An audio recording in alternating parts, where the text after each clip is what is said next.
Hello and welcome everybody to another episode of Books and Bytes. Today we're going to be diving into Frank Herbert's Dune. Oh yeah, a sci-fi classic. Absolutely. It's as relevant today as it was when it first hit the shelves back in the 60s. Yeah, and it's a pretty dense book. I mean, there's a lot going on. Oh yeah, there's a lot to unpack. So much more than just an adventure story. Oh, absolutely. Dune really explores these themes of political intrigue and ecological manipulation, Yeah. power of religion.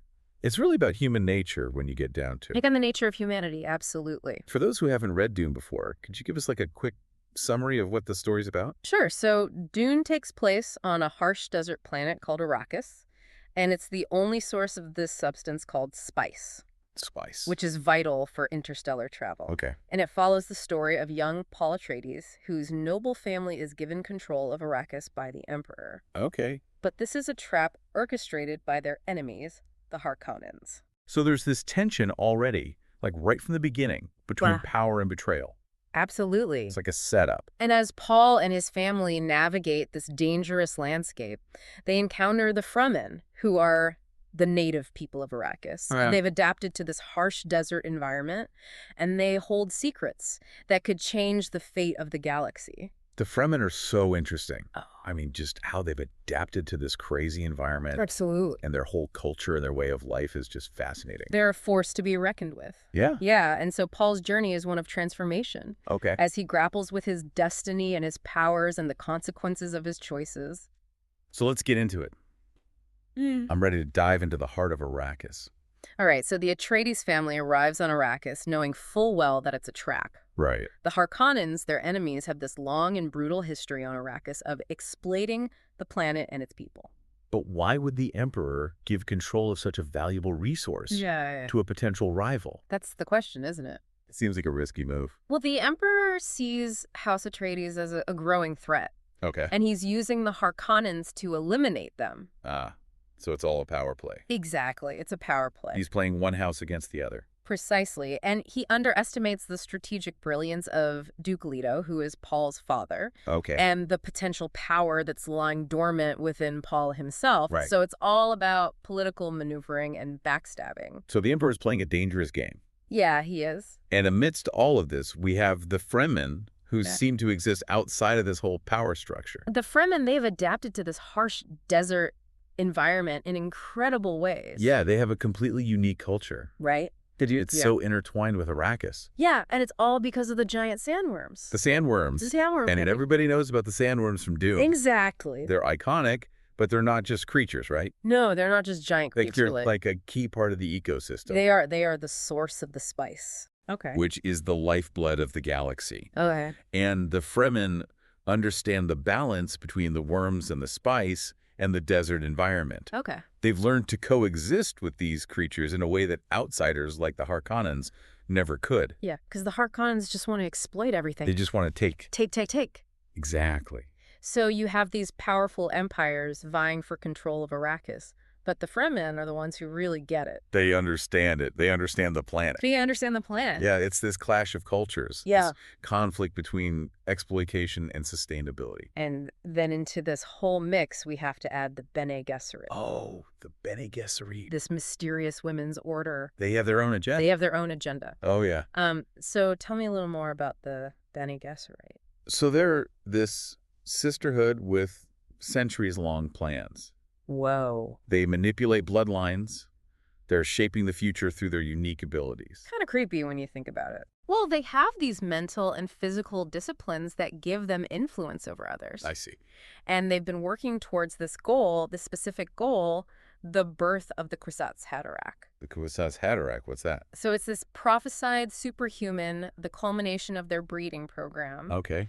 And they believe that this being will have the power to unlock genetic memories and see across time and space. So they're playing the long game. They are playing the long game. Generations and generations. Exactly. And they operate in the shadows, whispering in the ears of the powerful, Got it. subtly nudging events in the direction they desire. So where does Paul Atreides fit into all of this? Well, Paul's mother, Jessica, is a Bene Gesserit, Oh, okay. and she defied their orders by having a son instead of a daughter, Oh, believing that Paul has this special destiny. so she went off script, She went off script, and that changed things. and this disrupts their carefully laid plans and introduces this element of unpredictability into their meticulously crafted future. Wow, so Paul's birth is already shaking things up. Absolutely. And then there's that scene early on where Paul is tested by the Reverend Mother Yes. with the Gom Jabbar. With the Gom Jabbar. That's such a tense scene. It's a pivotal moment. Yeah. And it reveals Paul's hidden potential and foreshadows the path that he is going to take. Right, right. It's a test of both physical and mental strength. I mean, she's really pushing him to the limit. She is. It's like this test of his humanity almost. Forcing him to confront pain and fear. Frank Herbert is such a good writer. He is. He really knows how to craft those scenes. Yeah, like that scene is so suspenseful, Yeah. but it also has all this symbolic meaning. And it explores these deeper themes about human potential and the nature of choice. And while Paul's going through this, his family is walking right into a trap set by the Harkonnens. That's right. The Harkonnens, led by the Baron Harkonnen, Right. launched this devastating attack on the Atreides. And they have help from the NC, right? They do. They're aided by a traitor within their own household, Dr. Yu. Betrayal. Talk about a blow. It's a huge blow. It highlights the vulnerability of Yeah. even the most powerful families, and that the threat of treachery is constant, Always lurking. always lurking. In this world, And the Harkonnens are ruthless in their destruction, leaving Paul and Jessica with no choice but to flee into the deep desert, where they're presumed dead. presumed dead. So it seems like the Harkonnens have won, Right. but I have a feeling this is just the beginning of the story. You are absolutely right. The attack on the Atreides marks a turning point in the narrative. Okay. It's the catalyst for Paul's transformation and his emergence as a leader. This is where it gets really good. It does. So what happens to Paul and Jessica out in this vast desert? Their survival hinges on the Freemen, A Freeman. the very people that the Harkonnens have underestimated Yeah, for so long. And Paul is going to become immersed in their culture. He is. And he's going to start to tap into these powers and a destiny that he never could have imagined. Exactly. Oh, this is getting good. Welcome back to our deep dive into Dune. All right, so we left Paul and Jessica out in the deep desert of Arrakis. Facing insurmountable odds, it seems. I mean, it's like the most hostile environment. It's brutal. Scorching heat, no water, sandworms everywhere. And those sandworms. How do they survive? Well, their survival hinges on the Fremen, The Fremen, yeah. the ones who've mastered the art of living in this unforgiving landscape. They've got to prove themselves to the Fremen, though, right? Oh, absolutely. They have to enact to Fremen customs. Earn their trust. And the Fremen are very spiritual and resourceful people. It's such a change for Paul and Jessica. I mean, they come from this opulent world. The world of House Atreides. Exactly. And now they're thrust into this completely different reality. The reality of desert survival. And it forces them to really look at themselves. Yeah, confront their assumptions and their vulnerabilities. What does strength really mean? Exactly. It's Yeah. not about wealth or military might out here. It's about respecting the desert. Understanding the desert. And the Freemen are more than just survivors. Right. They have a rich culture and a deep connection to Arrakis. They do. Their culture is fascinating. What stands out to you about their culture? I think it's amazing how their way of life revolves around scarcity. Scarcity? Water is the most precious commodity on Arrakis. Yeah, makes sense. And their customs reflect that. Like what kind of customs? Well, think about the still suits. Oh yeah, those things are crazy. Designed to recycle every single drop of moisture. Wow. And their rituals for reclaiming water from the dead. Whoa, that's intense. It seems shocking to outsiders, but to them, it's essential. Yeah, they need that water to survive. Exactly. So like they've had to become so resourceful They have. just to live on Arrakis. Out of necessity. And their fighting style too. Oh, yeah. The Freemen are known for their mastery of the crysknife, The crysknife, what's that? forged from the tooth of a sandworm. Oh, wow. So it's like a symbol of their connection to Arrakis. Exactly. And their willingness to defend their way of life.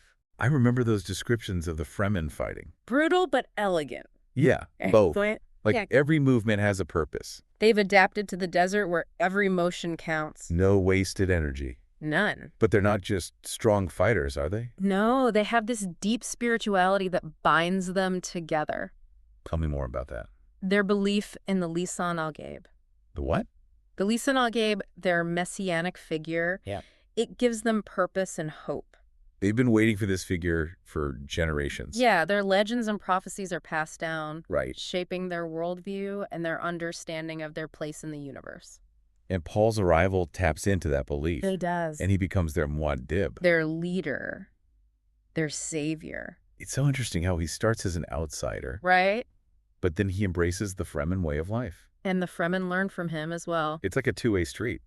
It is. It's not just about Paul imposing his will. It's about understanding and respecting the people you lead. And Paul is able to unite the Fremen He is against the Harkonnens and the Emperor. against all odds. It's like a classic David and Goliath story. On a galactic scale, I love that. the Fremen underestimated for so long. Right. They become this powerful force. And there's that line from Princess Irulan. Oh yeah, the Emperor's daughter. She talks about the power of religious fervor. Combined with political leadership, What was that line again? when religion and politics ride the same cart. Oh, yeah. And that cart is driven by a living holy man. Nothing can stand in the path. And that's Paul, right? It is, Paul embodies that. He becomes this symbol of hope for the Fremen. But this victory, it comes at a cost. What do you mean? The jihad that Paul unleashes, Oh. it spreads throughout the galaxy. Leaving destruction in its wake. It's the tragic irony of Paul's story. He achieves his goals, frees the Fremen. But at what cost? He unleashes all this violence. And it goes far beyond his initial intentions. It's like he can't control it. Even with his prescience, he can't predict or control the chaos he unleashes, He becomes this force of nature. reshaping the galaxy. So is true victory even possible? Or is it always tainted by the sacrifices? That's a tough question. It is. It's the question Herbert leaves us with. Yeah. Paul becomes emperor. He's haunted by the knowledge of the lives lost. In the future, he can't control. And that moral complexity, that's Yeah. what makes Dune more than just an adventure story. It makes you think about the cost of victory About power and leadership, and unintended consequences. even with the best intentions. It's not just about Paul's journey, though, is it? Right. There's the larger theme of ecological awareness. Arrakis, with its harsh environment, the spice, the ecosystem. It's a microcosm for our own planet. Whoa. I never thought about it like that. Herbert is exploring the consequences of exploitation, the Oh, wow. importance of sustainability. And how everything is connected. Yes, exactly. The Fremen, they understand that connection, don't they? They do. They live in harmony with nature. And the Harkonnens, They represent greed, taking and taking to short-sightedness, and destruction. Then Paul- He represents a potential path. a more sustainable future. He wants to green Arrakis. But that's a huge undertaking. It requires patience. Collaboration, working with nature. And it raises questions about human intervention, Right. about the balance between progress and preservation. And our responsibility to future generations. Exact. This feels so relevant today. It does. With climate change and all the environmental problems we're facing. Herbert's vision of Arrakis. It's both a warning and a source of hope, It is. It reminds us of the fragility of ecosystems. but also the potential for humans to restore balance. But we can't control nature without consequences. That's a good point. It's a delicate balance. So we've talked about the Empire and Arrakis and Paul, We have? but there's one more piece of the puzzle we should explore. Yeah. The Freemen themselves. The Freemen. There's so much more than just desert survivors. Oh, yeah. Their culture. It's amazing. Adaptation, resilience. Deeply held beliefs. Herbert created a society that's both alien and familiar. Yeah. What aspects of their culture really stand out to you? I think what's fascinating is how their whole way of life revolves around scarcity. Scarcity, yeah. Water is the most precious commodity on Arrakis, right? Right. And their customs reflect that. Absolutely. Like the still The suits, fill suits, yeah. designed to recycle every drop of moisture. It's incredible. And their rituals for reclaiming water from the dead. Oh, yeah, that's pretty intense. Shocking to outsiders, but to them, it's essential. They need that water to survive. They do. I mean, they've had to become so resourceful. They have just to live on Arrakis. And their fighting style, too. Oh, yeah.